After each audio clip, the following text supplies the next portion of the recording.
Vous êtes actuellement dans mon jardin sauvage et gourmand. Avant, c'était un jardin classique, une pelouse tondue bien verte, qui au final n'avait pas tant d'utilité.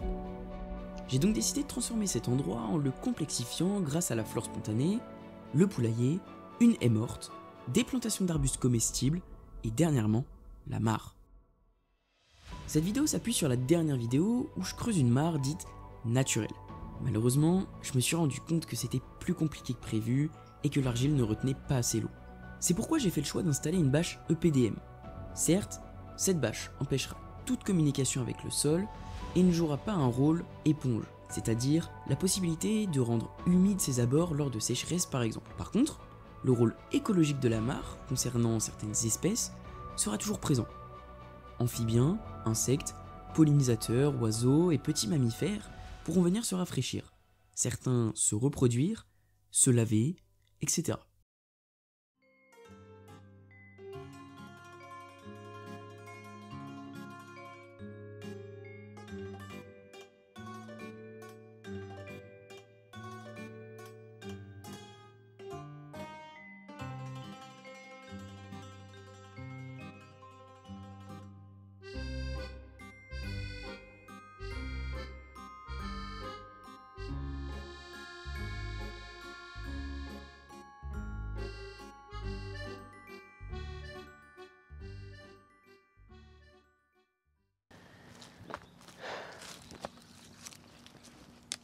Oh merde, c'est trempé, pas que je me sois là.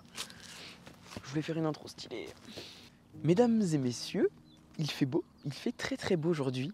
Mais quel plaisir! Le soleil, il est tellement agréable. Vous avez vu, je suis en short, petite veste quand même, il y a un petit vent. Mais ça fait plaisir, on est mi-février. C'est la période où ça commence un petit peu à faire beau. Ça fait plaisir. Pourquoi je suis là à parler comme ça? Eh bien, tout simplement parce que on a notre mare à terminer, à aménager un petit peu. Donc là, ce qui va se passer, c'est que le liner, on va le couper. On était resté sur notre liner qui était là avec la mare remplie. Donc le liner, on va le couper. On va en même temps essayer de camoufler en fait le liner qui va rester. Et on va essayer d'aménager un peu le pourtour de la mare. On va essayer de rendre ça un peu naturel. Parce que déjà que de base, si vous avez suivi un peu, la mare, elle devait pas avoir de bâche. Mais bon, ça s'est pas passé comme prévu. Non, tout ce que je voulais dire, c'est que là aujourd'hui, il fait beau, j'en profite. Donc j'aménage la mare, tout simplement. On va mettre quelques décos, on va ramener des branches, on va ramener des trucs. Et voilà, ça va être le moment un peu sympa. Donc voilà, let's go!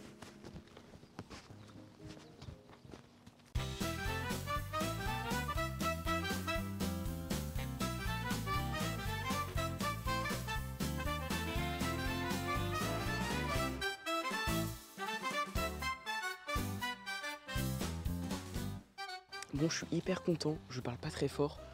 En gros, je viens de voir que un des nichoirs qu'on avait posé cet hiver, donc il est juste là, il est tout là-haut. Et ben ce nichoir, je suis trop content parce que je viens de voir des mésanges bleus, un couple de mésanges bleus qui sont à l'intérieur. Donc j'espère qu'il va y avoir de la reproduction pour ce printemps. En tout cas, c'est trop cool parce que ça veut dire que les nichoirs, là où je les ai posés, ça marche plutôt bien. Je m'en doutais parce que je vois beaucoup d'oiseaux passer dans ces arbres et c'est vrai que c'est compliqué pour eux de trouver un refuge l'hiver. Donc je pense que ces nichoirs là, bah, c'est parfait pour eux, donc c'est nickel. Et je pense même en poser d'autres. Là pour l'instant on n'en a que 4 et j'aimerais bien en poser d'autres et peut-être même faire un nichoir, enfin du coup plutôt un abri pour chauves-souris. Faut que je vois un petit peu comment faire et tout ça, mais c'est un truc qui m'intéresse aussi vachement. Donc on essaiera peut-être d'en faire un.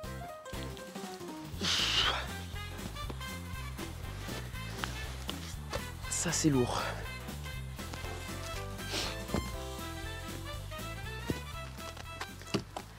Bon, en gros j'ai récupéré des vieilles branches.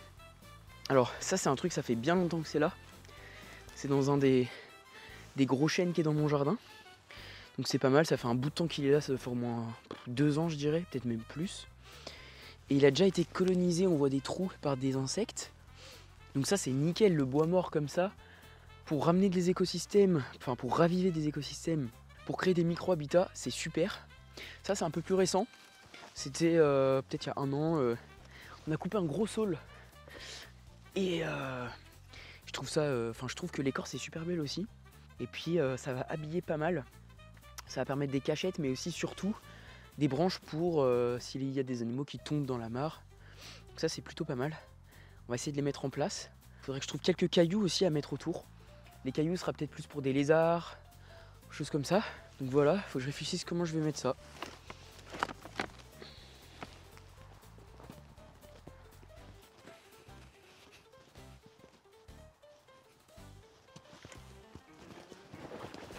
Oh putain, j'ai failli me casser la queue. Comme d'hab, hein, en vrai.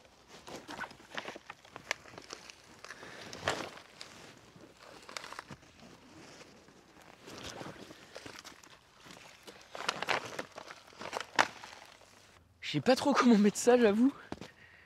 Ça fait bizarre, non? Là, j'ai l'impression de faire un aquarium, mais taille humain. Du coup, ça fait un peu bizarre. Est-ce que ça fait bizarre si je fais un truc comme ça? Ouais, moi j'aurais bien mis comme ça. Hein.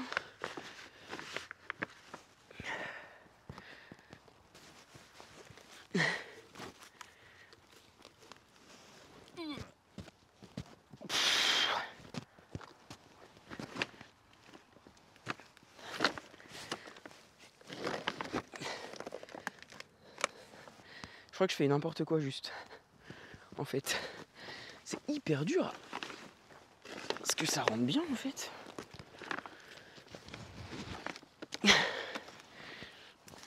J'ai des branches de bouleau là. En fait, je me dis, ce qui est important, je sais que de toute façon pour l'instant c'est pas très beau. Et je sais que ça va mettre du temps pour que ce soit beau. Mais en vrai, le but pour l'instant,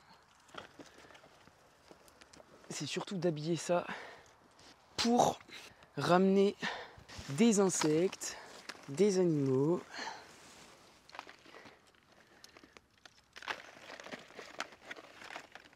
C'est pas si mal. Maintenant, il faudrait que je trouve d'autres branches en fait un peu dans le même style.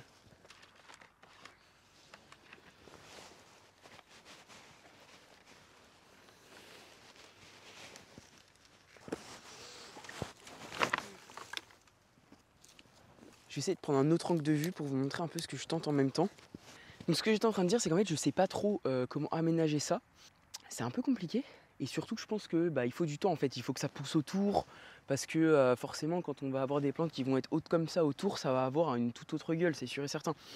Mais pour l'instant, il faut aussi que je crée, on va dire, une sorte de complexité à notre mare. Parce que c'est pas en mettant des cailloux autour que ça va créer des habitats. Quoique ça peut en créer, mais que pour certaines espèces. Là, l'objectif, c'est en vrai, comme tout ce projet, de complexifier un max. Et là, pour complexifier, je viens mettre des branches dans l'eau, des branches de tailles différentes. Là, on a des branches qui sont vachement épaisses. Ça, c'est des branches hyper fines. Donc ça va permettre à quoi? Ça va permettre à des insectes de venir, ça va permettre à des petits oiseaux de venir, peut-être à des petits rongeurs aussi. Donc là, on crée de l'accessibilité. On crée en même temps une ressource, parce que du coup, ils ont accès à l'eau beaucoup plus facilement. On peut peut-être, je sais pas exactement, je suis pas du tout spécialiste, mais peut-être créer aussi des zones de reproduction. Moi, je suis là pour tester. Ce jardin, c'est pour tester. Donc, je teste, tout simplement. Ce qui m'embête un peu, c'est de trop voir que c'est des branches coupées.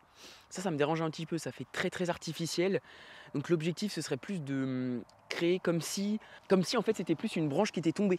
Et ça, c'est hyper compliqué à recréer, parce que c'est quelque chose qui est extrêmement naturel. Et moi, je viens poser une branche là. Donc ça marche pas forcément. Donc il faut que je réfléchisse et que je me remémore un peu comment ça se passe dans une vraie forêt par exemple, comment le bois tombe, comment ça s'enchevêtre, etc. pour que ça rende, on va dire, moins artificiel.